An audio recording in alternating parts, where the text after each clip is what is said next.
to become something you once feared. There comes a point in an empath's life where being good starts costing too much. And most people never talk about that part. They talk about your heart, your compassion, your ability to understand people when nobody else could. But they never talk about what it cost you to become that person.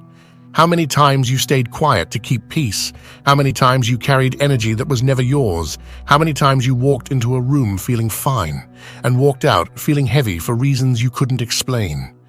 But something is changing now. And this is where your comeback begins.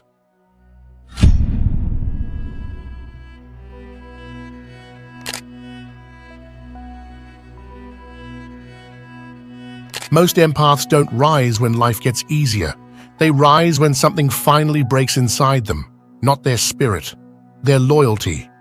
Because for a long time, you kept giving chances to people who already showed you who they were.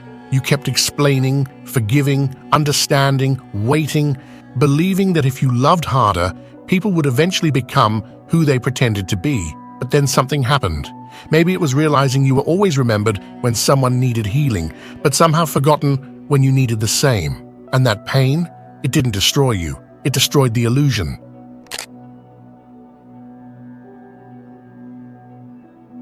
What most people don't understand is that while everyone thought the empath was just hurting, something much deeper was happening.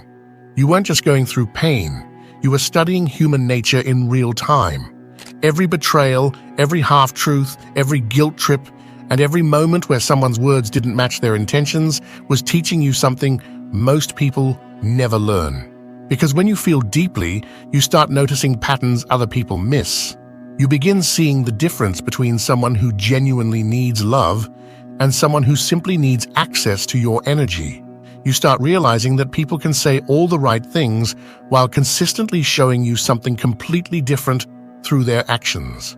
And without even realizing it, your pain was sharpening your discernment. It was teaching you to stop listening only to what people say and start paying attention to what they repeatedly do. Pain becomes power the moment it teaches you what peace cannot. That's why you're changing now. You're not reacting the same, trusting the same, or giving endless chances the same. Because the empath who once saw the good in everyone is now learning to see the truth in everyone, and that changes everything.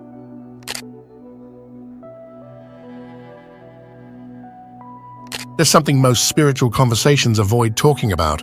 People will tell you to keep giving, keep loving, and keep forgiving, but almost nobody talks about what happens when someone spends years pouring into others while receiving almost nothing in return. And here's the truth. Life keeps score. Not in a bitter way, but in a way that is far more precise than most people realize. Every time you showed up for someone when you were running on empty, every time you gave your energy while carrying your own pain, and every time you stayed loyal when it would have been easier to become cold, none of that disappeared. Energy doesn't vanish, it accumulates. And for many empaths, what's happening right now isn't luck or random timing, it's balance. It's life finally returning what was never properly received. The universe doesn't forget what people overlooked. The peace that's coming, the relationships that feel safer, the opportunities that start appearing, none of that is extra. For the empath, it's owed. And sometimes the hardest part of the comeback isn't giving any more. It's finally allowing yourself to receive without guilt.